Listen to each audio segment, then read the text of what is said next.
Hi guys. Listen, I fully admit. Where was Farah? Farah wasn't hiding. Farah was taking a break. Farah was trying to get her life together. Okay, because I'm on here trying to get your life together. So it was like intense. All of a sudden, I just had to like pause. I was like, wait, I have to put my mask on first before I put your mask on, you know? It was like that kind of moment. No, but honestly, like what happened? What happened was, you know how I always talk about you fall and you get back up? You know, no matter what happens, you have to get back up. I fell. And I like, it's like a very steep fall. It was a fall. So it took time to tinker around to get back up. But here I am, sort of halfway to the midway point of getting back up. But the most important thing is to try. And I think I'm trying. I don't know. I'm trying in like some aspects. But other aspects, I'm like, okay, I need to slow my roll, need to calm down, take a breather. And here I am. Hi guys, welcome. Thank you so much. Thank you guys. Simmer down. Keep going, actually. Don't let my attitude fool you. Because today is a heavy topic. Oh wait, my mic is not centered. That's embarrassing. That's the embarrassing thing. That one. These types of topics, this type of episode, is usually listened to by people who are in a rut. Like, it's also listened to by people who are, going strong. They're doing well. But most commonly, it's people who are like, I need work. I need to work on myself. They see this title, low iman, and they're like, oh my God, yes, click. Maybe it'll change me. Well, am I going to change you today? No, I'm not. Flipping, that's not my thing. Okay, I'm just here. I'm just freaking, like, Allah's working through me. Oh my God, guys, did you see my new poster? Oh my God. I'm going to put the tag of the artist. I love her. That was such an unnecessary tangent. I'm sorry. What I was trying to say was, I'm not here to change you.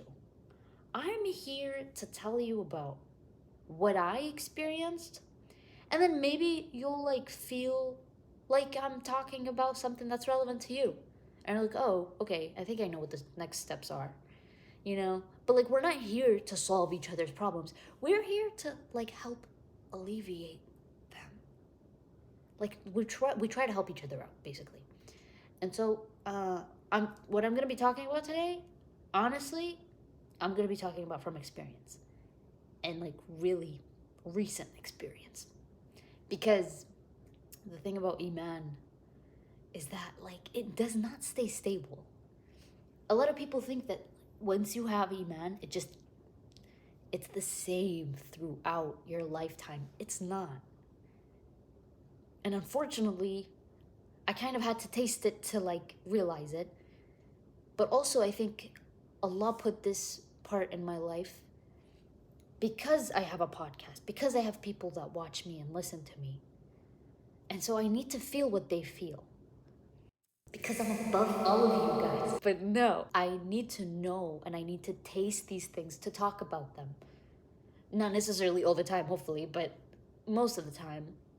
You can't really reach a person's heart unless it hasn't touched your heart first. So I think today's episode is gonna be hopefully helpful. But I got like really, really, really inspired to do this episode because I've been trying to listen a little bit extra, be more attentive in my prayers, be more attentive in my times of silence. And it's almost like Allah is telling me to make this episode. He's like, just do this episode. And he gave me so many signs and I'm like, okay, calm down. And by the way, I tried to make this episode once and I did not have the words. I felt all the things that I'm still feeling. But for some reason, subhanAllah, I could not form the words in my mouth. Every time I make a new episode, I try to say the dua, Allahumma shrah li sadri, wa yassir li amri, wahlul 'uqdatan min lisani yafqahu qawli. The same dua that Musa alayhi salam said before talking to Fir'aun, which was a big deal, But it helps guide the tongue and what to say. Kind of helps pour the words out of your mouth in a way that is so calculated, but you're not even like aware of, because it's Allah helping you, you know? But that day, I just did not feel like I could say a word and it would reach a person's heart. And so today, I'm giving it another shot. And I also hope that I can put what I have in my heart into words, because that is always what I try to do in my episodes. And inshallah, I hope that it helps you. Let me paint a picture in your head as to how this started. How you go from having like this lion-hearted piece of iman to this iman that you start to question. You start to question yourself. You start to feel like it's decreasing or something's happening to it. So I wrote this out so I don't forget, because I have Alzheimer's in my 20s. I keep saying that, but I think it's true. Okay, so everything is going well. You are working on your deen. You are actively trying to get closer to Allah through your actions and your deeds. And you feel it's working, and there's only going up from here. You feel that you are unstoppable. Top of the world. Nothing's gonna come in your way. Nothing's gonna like shake you off your ground. You're strong-headed. You're gonna get to where you want to get to. So you tell yourself to just keep going. You have this nice momentum. You just want to keep going with all of this stuff that you're doing, because freaking it's amazing. And then one day you are introduced to an odd idea. This idea comes into your brain. You're like, whoa, what are you doing here? What's up? You know, because I'm doing good. No, thank you. No matter what that idea is, halal, haram, it's an idea. I want to generalize this so everyone can feel like this has happened in their life. An idea that takes you out of your usual routine. This idea makes you comfortable at first because you're like, but that's gonna like shake what I have going on right now.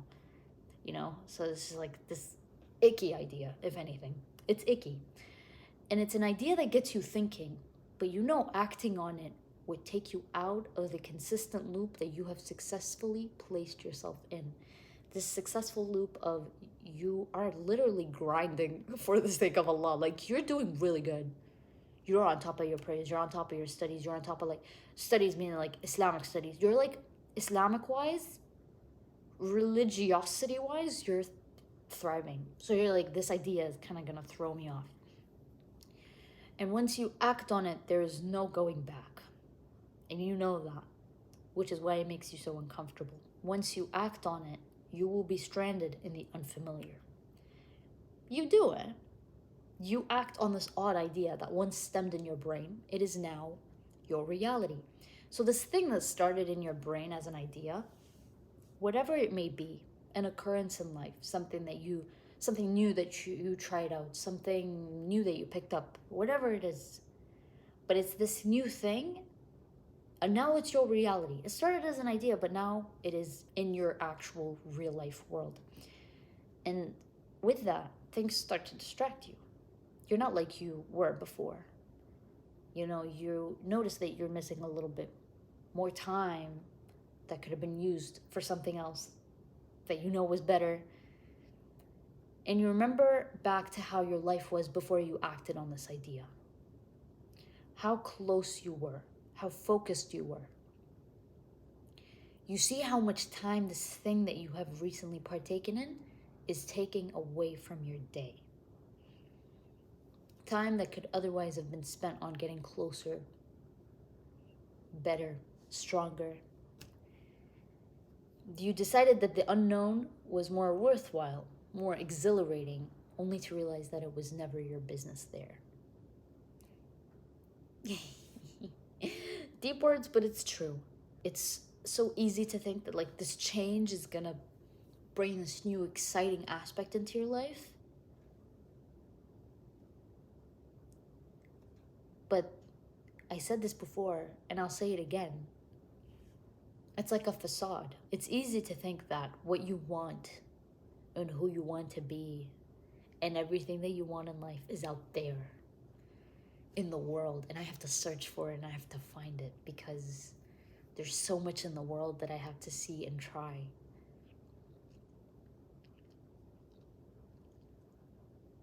But you don't realize that you already have everything that you need. Allah already gave you everything that you need. Allah already gave you His words. He already prescribed for you the best and most beautiful way of communication, which is a salah, a string-like connection that we have between us and Allah. And these beautiful people that you have in your life to remind you, facilitated through social media, you already have everything that you need.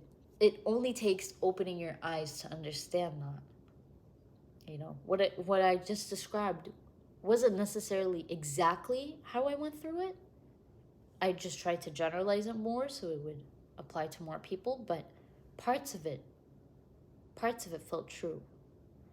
You know, and how I felt after was honestly, you know, it was not good. I felt like not good enough. I felt like there was something missing. Now, at the time, I didn't know what that thing was. I can't exactly describe to you what I thought that thing was. All I know is that I thought that I lost it somewhere, and I was desperately trying to look for it in hopes of getting it back, because it's like I lost that thing that helped me be a good Muslim and a good believer. Now I think I can put it into words, but I'll put it into words later, because that's the important part. It has to be later so you get to watch the whole thing. Ugh, you know? But yeah, so I was feeling this thing, and this feeling lingered for a long, long time. And then we had a trip to Mecca. This was the time I made the Mecca video. I think I made a Mecca video. It's called Mecca and the Nothingness of the Human Being. Don't ask me why I titled it that way. It just felt right in the moment, and I will still stand by it, because yeah, we'll watch it and go find out why. But anyway, you can imagine how it must have been like to feel like there was something missing, and then preparing to go to like the holiest place on earth. It just felt like I was so scared to go, because I was like, there's something missing. How can I go with this thing missing? I'm not going to be able to like feel what people feel in Mecca without this thing that I lost somewhere along the way, you know? And so I went, and it was fine. It was good. I loved Mecca. Mecca is always like, it doesn't matter what state you go in, you come back almost like a new person, because Mecca just has that magic. Astaghfirullah, it's not magic, but it's like Allah's blessings and Allah's mercy and everything that Allah is. Just, you feel it there, you know? You feel it anywhere. It's just a different vibe in Mecca, bro. Are all the people circling the Kaaba? It's crazy. So this feeling lingered, and then this feeling came back during Ramadan. Literally like less than a month ago. And so it took me time to understand what that feeling was. Now this is the interesting part. This is where you have to focus. I was talking about this with my friend, and I love my friend. I actually like to gatekeep her, so I don't say her name because of the jealousy I have over her, because she's mine. Anyway, that's not important. What I was trying to say was that we were talking about this, and I was telling her how I was feeling. Like, I was feeling really just like I didn't have the same connection I had with Allah like I used to before. This is obviously emotional for me to talk about, because I'm like freaking transferring back to the past, feeling the same feelings. But I'm fine. I'm on like kind of the other side-ish. But still, just putting it into words, like, it hits different, especially when I'm trying to relate it to another human being that's like listening to this. So, pretend I'm not crying. She said, and honestly, it's something that like really stuck with me, and that I'm implementing in my own life right now. She said that you think Allah is a certain way. You have this image in your brain, in your heart, whatever it is. You think that Allah is a certain way. And you think that Allah needs to be, I guess, praised and glorified and worshipped in a very specific way. Almost like by the books. What we were taught from our young age. is to pray, read the Quran, fast, give zakat. That's it. That's what you were taught. That's how you worship Allah. And that's true. But Allah is more than that. Allah is more than just these acts that we do to get closer to Him. You know? Allah is ever present, ever magnificent, ever powerful, ever merciful, ever everything. How do we reduce it to that only? When Allah is like present all the time, everywhere. You know, Allah is greater than our worries, our fears, our dreams, our biggest aspiration in life. Allah is bigger than that. In a way you can't imagine. So to think that like I lost something, the only thing I lost was knowing who Allah is. Because you worship Allah in every second that you breathe. It's just not in the way that you think. When you're using your brain, you are worshiping Allah because you're using the thing that He gave you to make rational decisions. When you're eating, you are worshiping Allah because you are providing food and nutrition to the body that He paired you with in this life. Anything you do is like worshiping Allah if you just make it the right intention. And it's not even about that. It's just, well, it is about that, but also I want to add on to that to say that Allah is like a friend.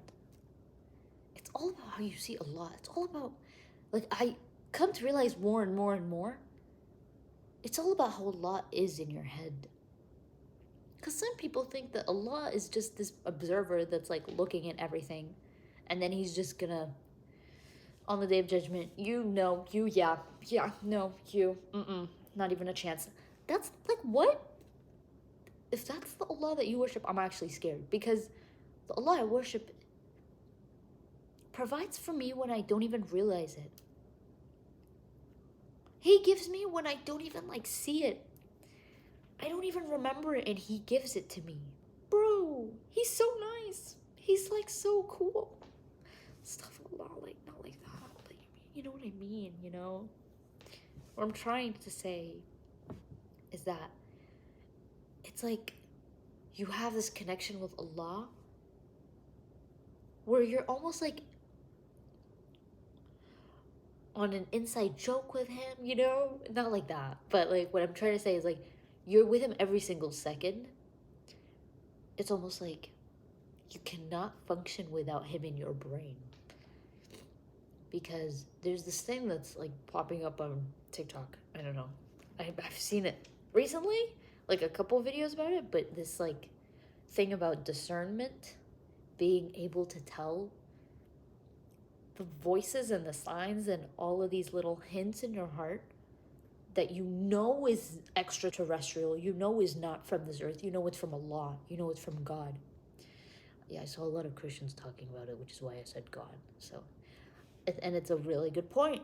It's a really good point because the more I am in these moments of silence or a moment of hardship, even like a simple hardship, even like I'm freaking tired and, you know, I'm in class and the professor will not end it, you know? I mean, end the lecture, not end it. Anyway, just these moments in your day-to-day life, the more I'm in those moments, the more I'm just like trying to listen to what Allah is trying to say to me. It's if you're attentive to it, it's like so clear that it actually hurts. It's so clear sometimes that you're just like, okay, I get it. Okay, I got the sign, thanks. But it just like takes you understanding who Allah is and trying to be a little bit more connected through the little things, you know, the little moments of silence, the little good deeds that you do, the little nice acts that you do to other people. like letting someone pass in a supermarket in front of you because their cart only consists of two things and you bought the entire supermarket. Or, letting the person go in front of you in your lane and not cussing them out.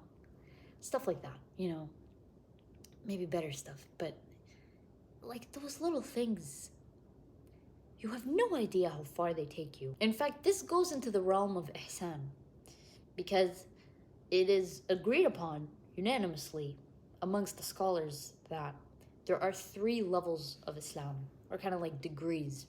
There is Islam, taking your shahada, saying La ilaha illallah Muhammad Rasulullah. There is iman, which is belief in Allah, belief in the angels, His books, His messengers, and on the day, life after death. And then there's ihsan, excellence, good acts, good deeds. And not every believer, every mu'min who has iman is a good doer, who does these acts of excellence. Because it's almost like, how are you rest assured that your iman is well intact? Is to go a degree above that and try and go above the levels of iman. When I say I have weak iman, I'm not saying that I have weak faith in the fact that there's life after death or the angels actually exist or anything like that. It's more like I need to do more good deeds to be rest assured that I'm at the top of this pyramid. This pyramid scheme. It's not a pyramid scheme, but you know what I mean. Let me do you one better. Let me tell you what not to do. Let me tell you the worst way to go about the situation where you are scared that you have low iman or scared that your faith is like really shaky. The worst thing to do is to harshly criticize yourself. I know, it's weird coming from me because usually I give the most uncomfortable truths. And this is a comfortable truth. It's comfortable. It's nice. Because it's true. Criticizing yourself in like a really harsh manner, like I'm so dumb for doing that, or I'm not even like worth that much to be doing that, or like who do I think I am to be doing this anyway? That's like literally the worst thing you can do. I'm sorry to put it that way, but like probably some of you guys did it, but like it's okay because now you know not to do it. Obviously easier said than done, but what I'm saying is that this is directly from shaitan. Directement. Is that a word? Directement. Guys, do you know I actually made that up and it turned out to be a word? I searched it up. Directement. What? I only took 4 years of French in high school. 4 years in high school. Let that sink in. Anyway, yeah, so what was I saying? Oh, yeah, okay, so we were talking about harshly criticizing yourself. Guys, I didn't make this up. There's actually a study on it. It's called... Oh, I forgot what it was called. Let me pull it up really quickly. This is very embarrassing. It's called... I forgot. But it was talking about how when you're harshly criticizing yourself, your threat system is like... Putum! Oh, okay, I spit on the mic. It's like guarding up everything, trying to protect you from those things that you were saying to yourself. Basically telling you to prepare to fight or to run. Fight or flight. Mm-hmm. I didn't make that up. I actually read that just now. Fight or flight. Yeah, and that's not like a nice state to be in. Do you think you're actually going to reform for the better in a fight or flight situation? No, because I tried it and it didn't work. Guys, I try things so you don't have to try things. What does work, though, is being compassionate. Guys, this is not me. I don't know who's talking at this point. But what I'm trying to say in this video is I learned new things during my time away. I'm like kind of a little bit, in a way, I hate to say it, but I'm softer. I'm not softer. I'm just better experienced. And I realized that you have to be self-compassionate because what is one of Allah's traits? the most compassionate. Ar-Rahim. Or Ar-Rahman. Ar-Rahim. I think it's Ar-Rahim. Ar-Rahman is the most merciful. Ar-Rahim is the most compassionate. And Allah has the best traits. Allah has the best characteristics, the best names, everything. We actually try, in a way, okay, not like the traits, maybe the names. We try to be like those names. We try to be merciful ourselves. We try to be compassionate ourselves. We try to be good. We try to be kind. We don't try to be powerful, though. That's where we draw the line. See, some things are reserved for Allah, but other things we can learn from, because some traits of Allah is like not even near human. And just the fact that I'm saying that is like so obvious, but someone has to say it, Someone has to have like the mini sequence of brain farts to come to that conclusion. And I will gladly take it, But also, there are things that we can try and be ourselves. Yes. Good talk.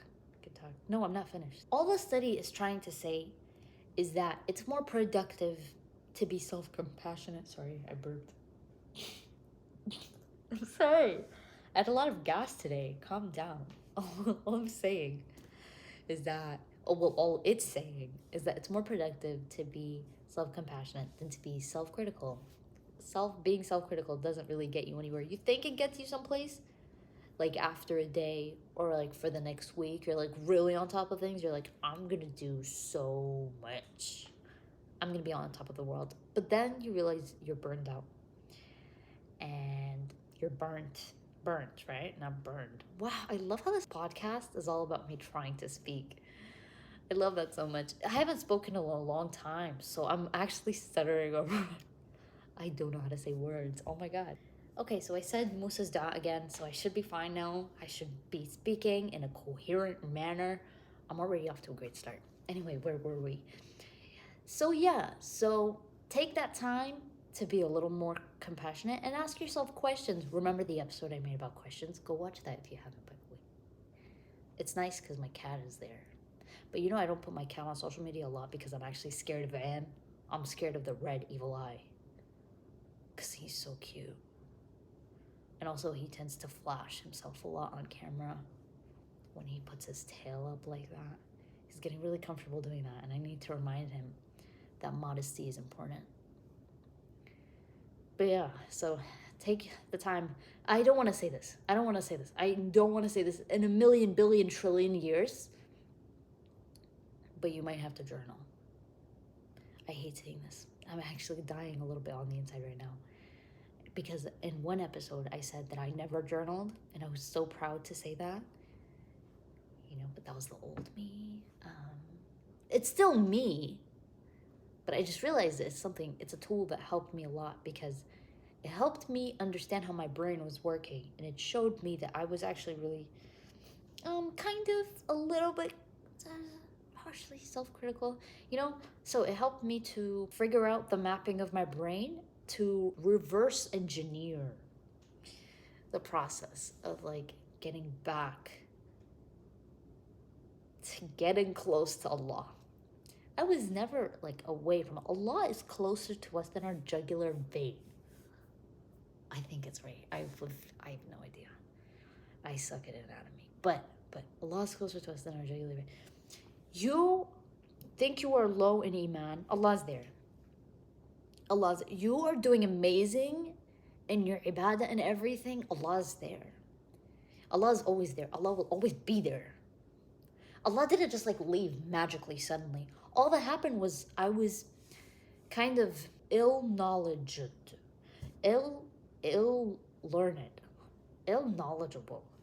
Imagine those words made sense. Basically, what I was saying was I didn't have the proper information in my brain. And that information entails who Allah is. Everything that Allah is and represents. I didn't have that in my brain, but Allah was there the entire time. I was just thinking that I lost something, and I was like searching for it frantically, like, I need to find it before I go to Mecca. What? It's almost like I acted like Allah was not here. Astaghfirullah. I don't mean like not here, I meant like not close. But Allah is close. Allah is so close. He's literally present all the time. It just takes these moments of silence and these acts to realize and understand and listen to that. You can feel Allah's presence sometimes, and his angels, his soldiers that he sends down to us. Soldiers means angels, guys. Yeah, good clarification. But that's why I don't want to say it again. But journaling is useful because it puts you in a state of silence where you're trying to get to the root of something. And you know what?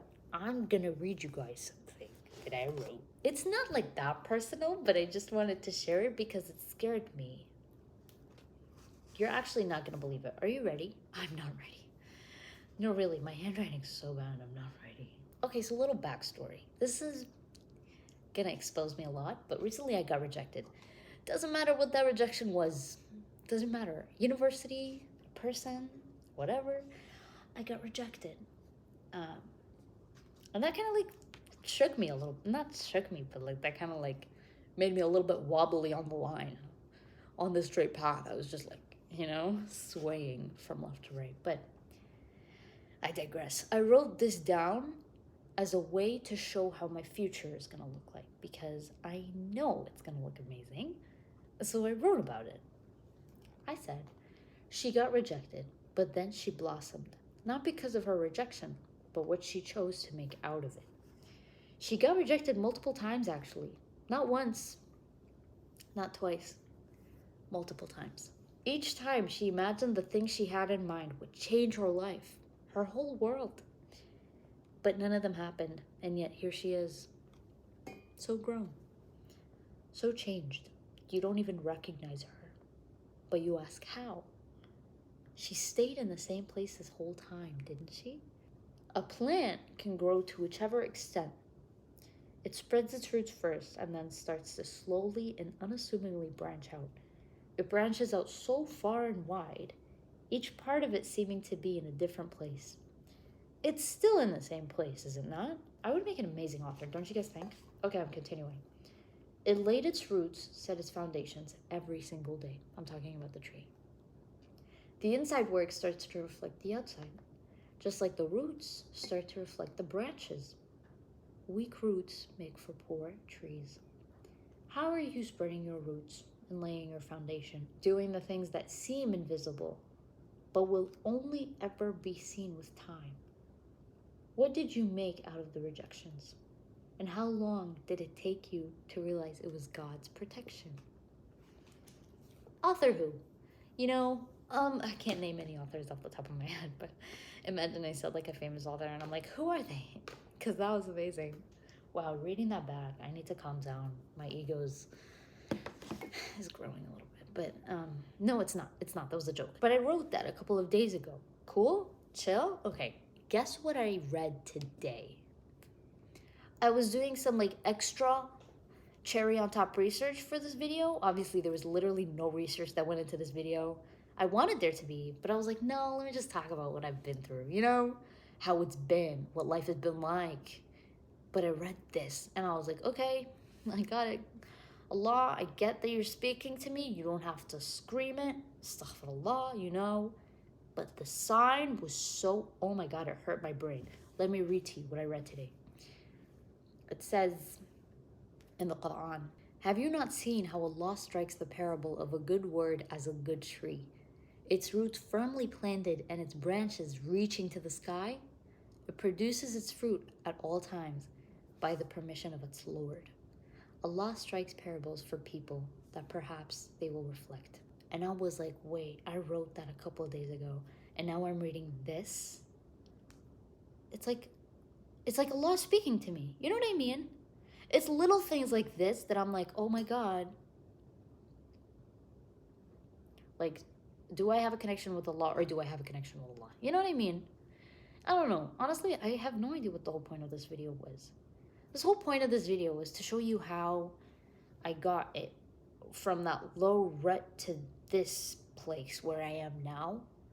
And that was by shutting up a little bit, being a little quiet, and trying to listen to what Allah was saying, or Allah is saying, or Allah is just trying to show me at all times.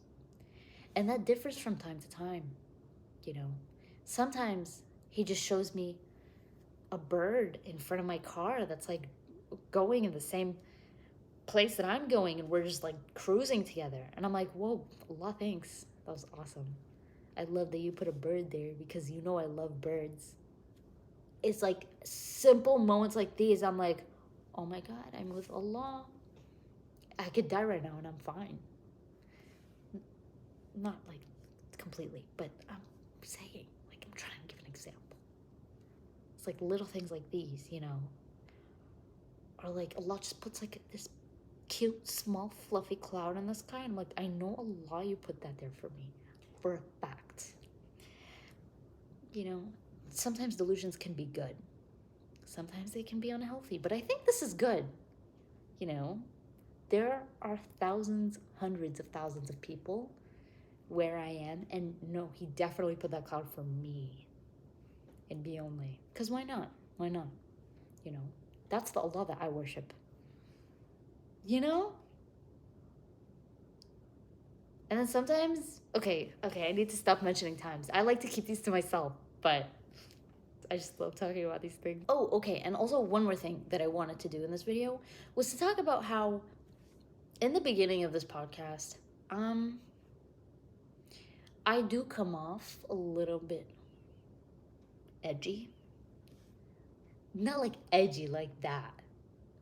I was mysterious. No, I wasn't. No one thinks that. But no, okay. I cried a lot. I actually cry in every episode. It's kind of embarrassing.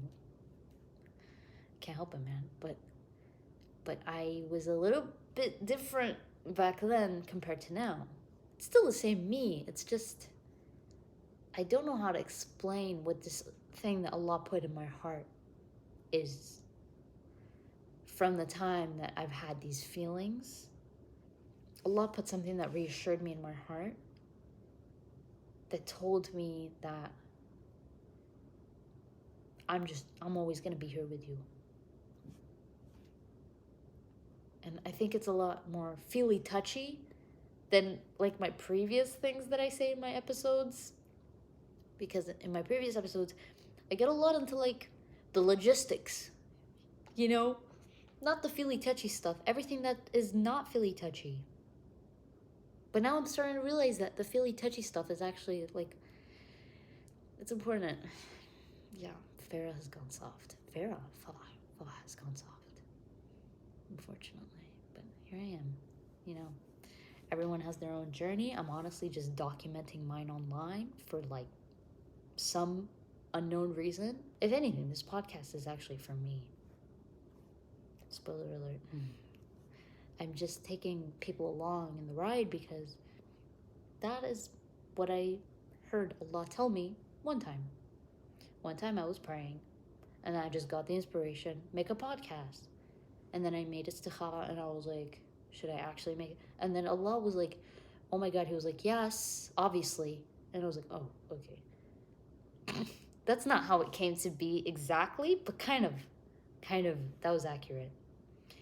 And yeah, so here we are. You just looking at the inner workings of my brain. For again, some unknown reason. Trying to be better on both our ends. Yeah. Okay. I have not eaten lunch and I'm starving.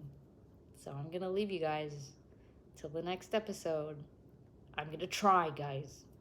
I'm going to try to post more. I'm just going through it right now. And also it's final season, so, you know. Okay. Bye-bye, guys. I love you. Bye-bye.